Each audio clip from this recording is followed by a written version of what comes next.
नीला आकाश आपके हमारे ऊपर दिखाई देता है। आसमान की परिभाषा ऋषि मुनियों ने, वेद शास्त्रियों ने, धार्मिक गुरुओं ने और वैज्ञानिकों ने अपने अपने ढंग से की है। लेकिन यह आसमान है क्या और क्यों है, इस पर आज भी चर्चा चल सकती है। इसमें हमारा, आपका, हम सब का अपना हिस्सा तो होगा और होना भी चाहिए। एक ऐसी कल्पना, एक नए आसमान की कल्पना या क्षितिज के उस पार तक फैले हुए आकाश में अपना हिस्सा ढूंढने का एक प्रयास है। यह नाटक, यह परिकथा भी है और कल्पना भी है। कहीं कहीं वर्तमान परिवेश का चित्र भी है। तो प्रस्तुत है नाटक श्री पी महादेवन का लिखा अपने हिस्से का आसमान। तच्छं यो रावृणीमहे गातुं यज्ञाय गातुं यज्ञपतये दैवी। शांडिल, आज कैसे हम शीघ्र इतनी दूर आ पहुंचे? प्रतिदिन हमें अधिक समय लगता है ना? कुछ पता नहीं चलता शावक। हमारी स्थिति तो वृक्ष से कटे पत्ते की तरह है। हवा के झोंके से कितनी जल्दी धरती पर गिरते हैं। नहीं तो शावक, वैसे हमारा जीवन से कोई संबंध भी नहीं है, नहीं है ना? संबंध कैसे नहीं है शांडिल? तुम संभवतः ठीक नहीं कह रहे हो। हर प्राणी का हर प्राणी से संबंध है। ये सारे प्राणी, सारे पेड़ पौधे, सारे वृक्ष, लताएं, पल्लव, फूल पत्ते, ये पर्वतमालाएं, सबसे सबका संबंध है। लेकिन जीवन से हमारा अब कोई संबंध ही नहीं रहा। नगरों, उपनगरों और ग्राम ग्रामांतरों से हमारा क्या संबंध शेष रह गया है शावक? इन सबको हम पीछे छोड़ आए हैं। नगरों में, उपनगरों में, ग्रामों में जीवंतता है। उस आकर्षण को हम त्याग चुके हैं, क्योंकि चारों तरफ की निस्तब्धता में ही हमें शांति मिलती है। तुम क्या कह रहे हो मित्र? जीवंतता तो सर्वत्र व्याप्त है। जीवंतता केवल नगरों और उपनगरों में ही व्याप्त है क्या? मंदिर के इस घंटारव में जीवंतता नहीं है? मंत्रोच्चार में जीवंतता नहीं है क्या? लेकिन इससे हमारा क्या संबंध है? सारे चराचर, सारा विश्व, सारा ब्रह्मांड, सृष्टि का रहस्य तुमसे अधिक और कौन समझ सकता है शावक? किंतु मेरे लिए सब कुछ अभी भी गूढ़ है, रहस्यमय है। मैं कभी स्तब्ध हो जाता हूं, कभी आश्चर्यचकित हो जाता हूं। तुम्हारा आश्चर्यचकित होना भी स्वाभाविक है। बहुत सारी बातें अभी भी हमारे समझ के परे हैं। तुम्हारे लिए तो और भी समय लगेगा। समय सबसे शक्तिमान है। समय ही अध्यापक है। समय ही गुरु है। समय तुम्हें सब कुछ सिखा देगा। समय से। लेकिन शावक, कब तक समय की प्रतीक्षा करूं? कब तक? जब तक समय तुम्हें दीक्षा प्रदान नहीं करता, गुरु का स्थान ग्रहण नहीं करता, तब तक मैं कुछ ना करूं, घर घर घूमकर भिक्षाटन करूं। इसके अलावा और कर भी क्या सकता हूं? भिक्षाटन, भीख। शांडिल, क्या हो गया है तुमको? जो कभी करोड़ों में खेलता था शांडिल, मुझे हंसने दो शावक। तुम क्यों उन्माद की हंसी? उन्माद, पागलपन। शावक, पागल के हंसने और रोने में कोई अंतर है क्या?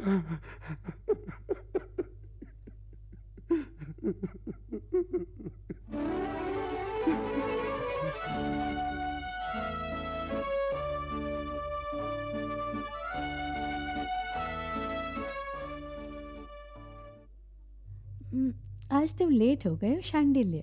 नहीं लता, मैं तो ठीक ही टाइम से आया। खैर, हमारा तुम्हारे टेबल तो बुक ही था, तुम तो बैठ सकती थी। चलो कुछ भी हो, तुम्हारे आने में देर तो हुई, बहुत इंतजार करवाया। तो उससे क्या हुआ, तुम तो बैठ जाती। ये कोई बात हुई? अब भाई वेटर। अभी से क्यों खाने पीने की तैयारी कर रहे हो? बैठेंगे थोड़ी देर। ओके ठीक है। खाना पीना तो होता ही है, हर जगह होता है, हर किसी के साथ होता है, लेकिन डियर तुम्हारे साथ बैठने का तो मज़ा ही कुछ और है। बैठेंगे भी, पिएंगे भी, खाएंगे भी। एक आध पैक विस्की या कुछ और? नहीं डियर, तुम तो जानते हो मुझे कोई भी फॉरेन की चीज़ अच्छी नहीं लगती, मज़ा ही नहीं आता। Just for a change. नहीं डियर, मुझे अच्छा नहीं लगता। भाई तुम्हारी पसंद की तो कोई चीज़ यहाँ नहीं मिलती। कोई बात नहीं, मेरे पास अपने ब्रांड की सिगरेट है, सुलगा लेती हूँ। तुम भी एक आध कश ले लो। No thank you very much. अरे इसका आनंद ही कुछ और है, सब कुछ भूल जाओगे। सब कुछ? यानी तुमको भी भूल जाऊंगा? Yes very much. मैं तुमको नहीं भूलना चाहता। बस यही तो तुम्हें खास बात है शांडिल्य, इसलिए तो मैं तुम पर इतना मरती हूँ, जान देती हूँ। How sweet of you. तुम्हें तुम्हारी बाहों में एक अजीब सी मस्ती है। कुछ खाने के लिए ऑर्डर करें लता, या ऐसे ही तुम्हारी भूख मिट जाएगी? ये भूख तो कभी मिटती ही नहीं शांडिल्य, कभी नहीं मिटती। लता डार्लिंग, तुम इतने दिनों से मेरे साथ हो, लेकिन क्या? कभी तुमने पूछा ही नहीं कि मैं शादीशुदा हूँ या बाल बच्चे वाला हूँ? उससे क्या फर्क पड़ता है शांडिल्य? तुम मेरी पत्नी नहीं बनना चाहोगी? नहीं। क्यों? मेरा तुम्हारा संबंध ही कुछ और है।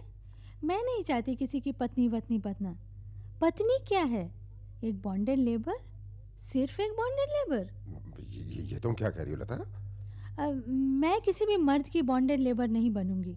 उसके बाल बच्चों को जन्म दो, परवरिश करो और चूर चूर हो जाओ, और बाकी सब कुछ खत्म। फिर? अरे अब कुछ ऑर्डर करो भी यार, भूख लगने लगी है।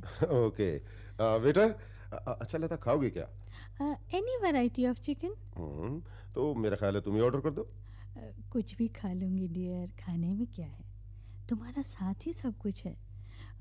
तुम्हारे बिना मैं पागल हो जाती हूँ, तुम्हारे साथ भी पागल हो जाती हूँ। मुझसे शादी भी नहीं करना चाहती? तुम मुझे मत छोड़ो, मेरा साथ भी मत छोड़ो, मुझसे शादी भी मत करो प्लीज़। बस अब यही अच्छा है ना, इस सिगरेट की कश की तरह। देखो धुएं के ऊपर गोल गोल तस्वीर बनती है, लेकिन मेरा उससे कोई संबंध नहीं, कोई रिलेशनशिप नहीं। अच्छा लगता है गोल गोल, अच्छा लगता है, कितना सुंदर है।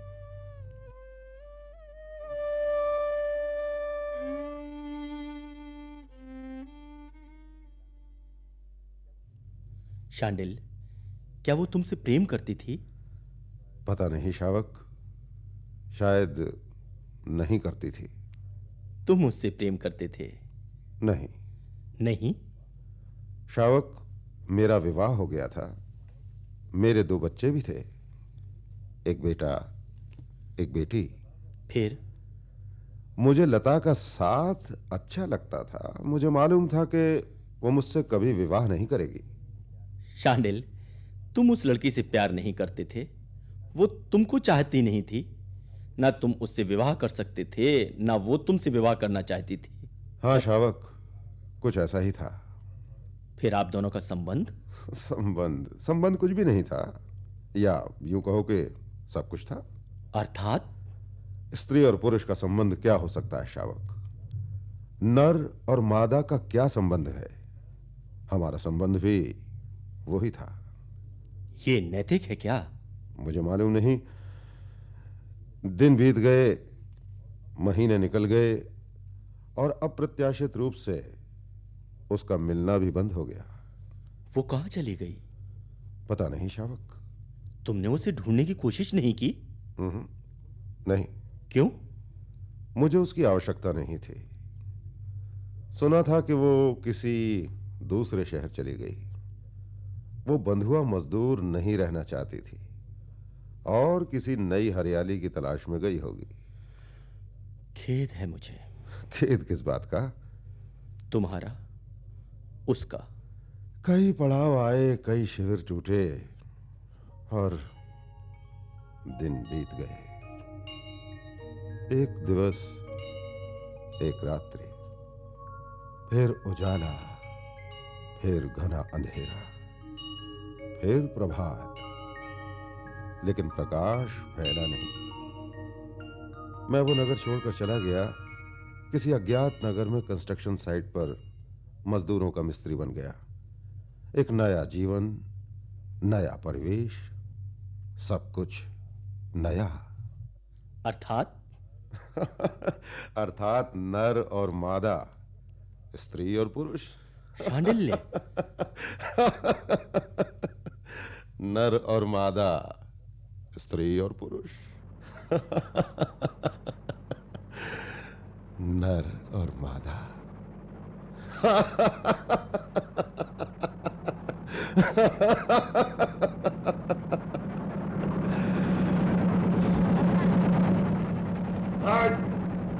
सब जल्दी जल्दी काम करो, महीने भर में ये काम पूरा होना, समझे? काम तो करते रहते बाबूजी, भगाते काहे को? अरे दिन भर ईंट ढोते हैं, तुम तो लाड साहब की तरह खड़े रहते हो खड़े। और सुनो, तुम्हारे साथ जो औरत थी वो कहाँ गई? यहीं कहीं होगी। अरे अपने बच्चे को दूध पिला रही होगी। बुलाओ से, बहुत देर से दिखाई नहीं दी। अरे काहे को चिल्ला रहे हो बाबूजी? 2 पल के लिए गए कि बस लगे चिल्लाने? अरे वाह बाबूजी वाह। अरे तुम कुछ ना कुछ बहाना करके हमेशा भाग जाती हो। यहाँ का काम तुम अरे बच्चे को दूध पिलाने गई थी साहब। कितने बच्चे हैं तुम्हारे? 15 बच्चे। तो तुमको क्या लेना देना? कितने बच्चे हैं? 3 है बाबूजी। अरे 3 हो या 30, तेरे तो नहीं है ना? किसके है? बढ़ाया। ठीक है, चलो काम पर जाओ, नहीं तो सबकी मजूरी काट दूंगा। हाँ, मजूरी काट लूंगा। चलते हैं बाबूजी, काम करने के लिए आए हैं, घर बसाने के लिए थोड़े आए इस जंगल में। अरे ठीक है, ज्यादा जबान मत लड़ाओ, जाओ काम पर करो। जब मकानों का काम पूरा हो जाएगा ना बाबू, तो हम भी चल देंगे और तुम भी चल दोगे। हाँ, यहाँ कोई ठहरता नहीं है। जब मकान खड़े हो जाएंगे तब अच्छे अच्छे लोग इसमें रहने के वास्ते आ जाएंगे बाबूजी। हम सब चले जाएंगे और कहीं काम करने के वास्ते। हाँ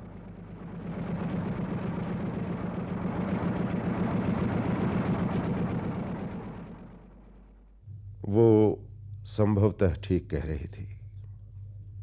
जब भवन का निर्माण कार्य पूरा होगा, संपन्न लोग आकर बसेंगे, तब सारे मजदूर इधर उधर बिखर जाएंगे। उस औरत में एक अजीब सा आकर्षण था। 3 बच्चों की मां थी, फिर क्या हुआ शांडिल्य? मैं उसके साथ उसके टपरे में रहने लगा था।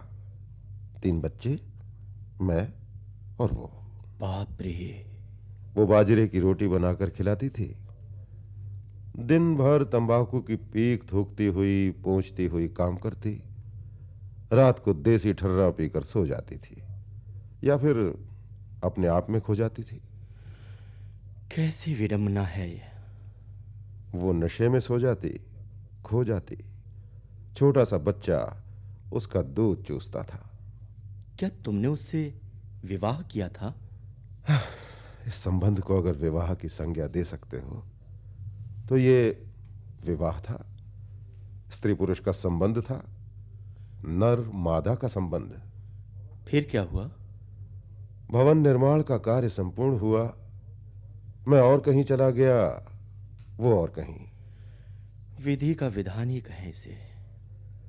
हर साइट पर उसके साथ कोई हुआ करता था और वहां का काम पूरा होने पर वो उसे छोड़कर चली जाती थी, उस बंधन से मुक्त हो जाती थी। लता भी यही चाहती थी। लेकिन बच्चे?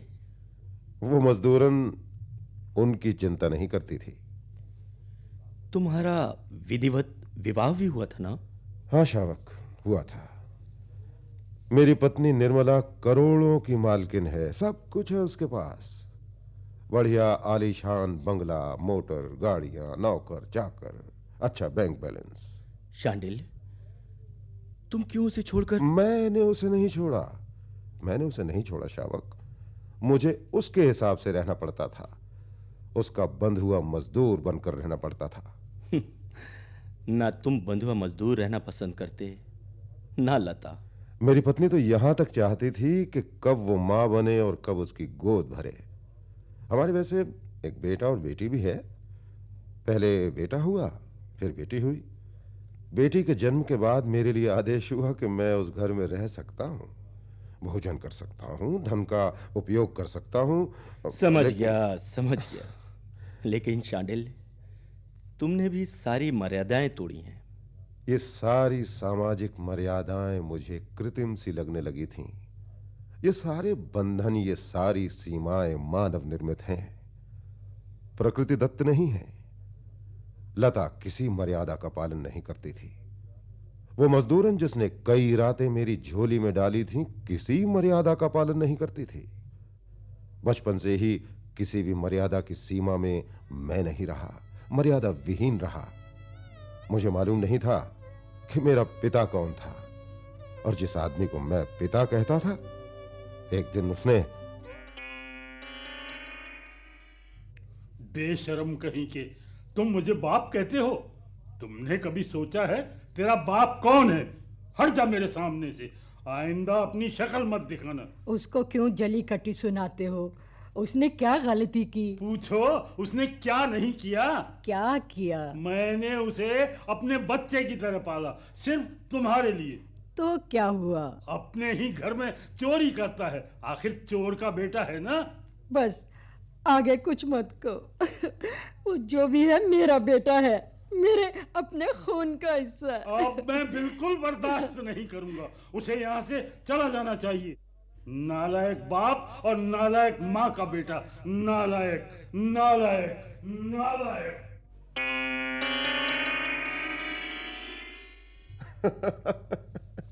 नालायक बाप और नालायक माँ का नालायक बेटा। शांडिल। शावक, नालायक बाप और नालायक माँ का नालायक बेटा। तुम्हारे जीवन के ये सारे अध्याय पीछे छूट चुके हैं शांडिल। अब तुम भिक्षु हो। भिक्षु किसी मोह जाल में नहीं फंसता। भवति भिक्षां देहि, भवति भिक्षां देहि। कौन होगा? भवति भिक्षां कोई होगा हमारे जैसा। भवति भिक्षां संभवतः। शावक, कोई अपने जनक का चुनाव नहीं कर सकता, जननी का भी चयन नहीं कर सकता। हम बहुत दूर आ चुके हैं शांडिल। नगर से दूर, उपनगर से दूर, ग्रामीण अंचलों से दूर, जनपदों से दूर आ चुके हैं। हाँ, किंतु यहां कोई जीवंतता है नहीं।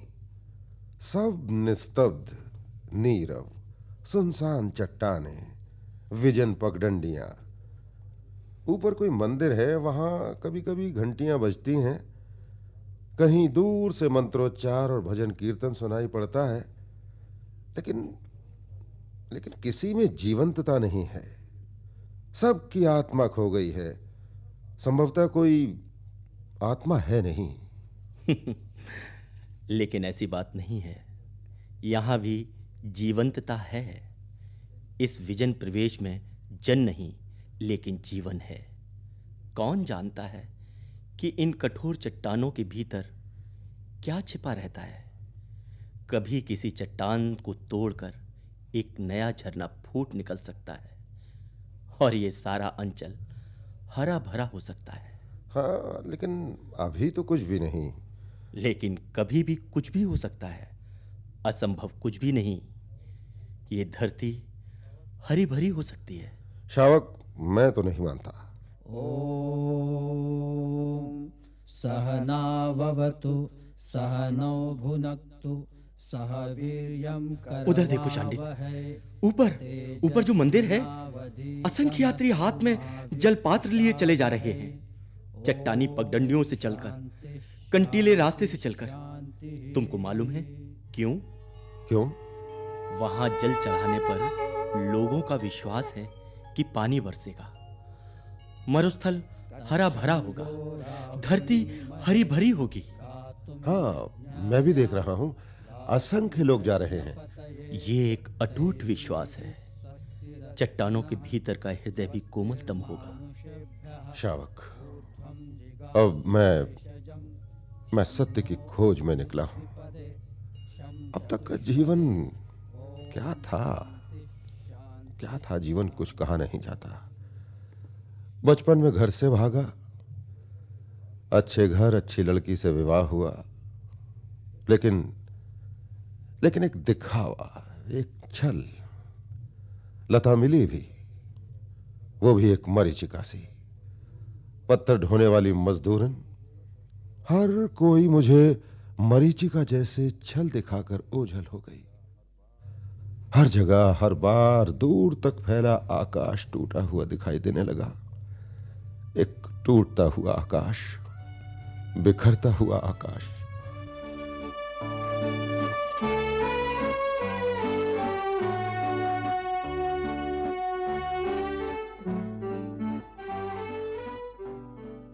पत्नी क्या है? एक बॉन्डेड लेबर? सिर्फ एक बॉन्डेड लेबर? जब मकानों का काम पूरा हो जाएगा ना बाबू, तो हम भी चल देंगे और तुम भी चल दोगे। हाँ, यहाँ कोई ठहरता नहीं है। जब मकान खड़े हो जाएंगे तब अच्छे अच्छे लोग इसमें रहने के वास्ते आ जाएंगे बाबूजी। हम सब चले जाएंगे और कहीं काम करने के वास्ते। हाँ,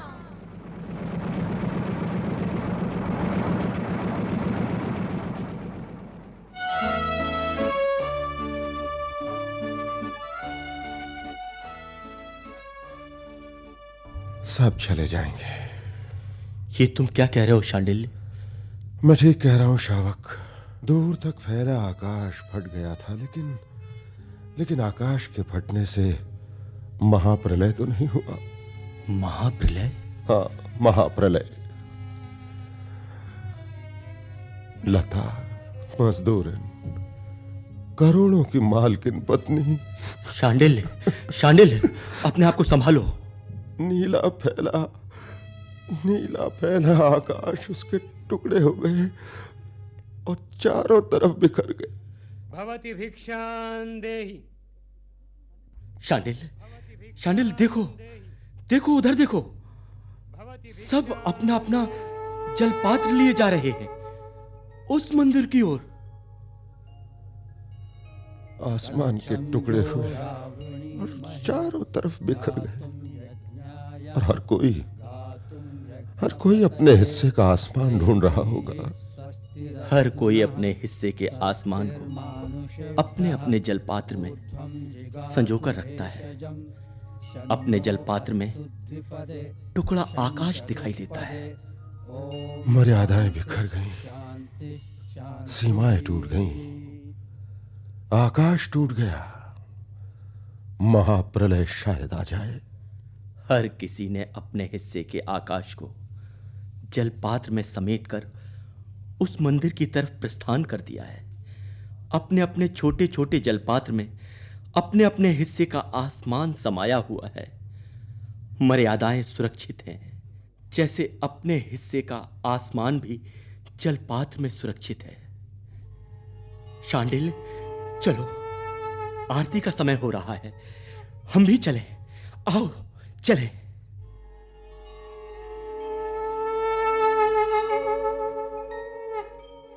ओम सहनाववतु सहनौ भुनक्तु सह वीर्यं करवावहै तेजस्विनावधीतमस्तु मा विद्विषावहै। ओम शांति शांति शांति।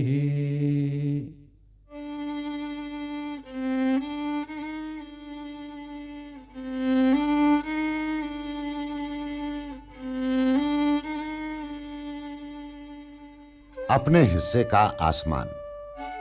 अभी आपने ये नाटक सुना। भाग लेने वाले कलाकारों का परिचय भूमिका सहित इस प्रकार है। शांडिल्य विजय चौधरी, शावक अनिल सक्सेना, लता रेणु चौधरी, मजदूर उदय तड़ेकर, पिता जी के भट्ट, मां और मजदूरिन सविता बजाज।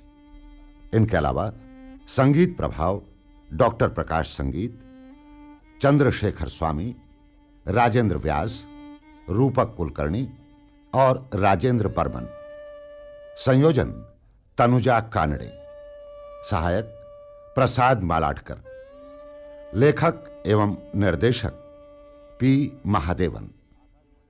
यह नाटक आकाशवाणी मुंबई की भेंट थी।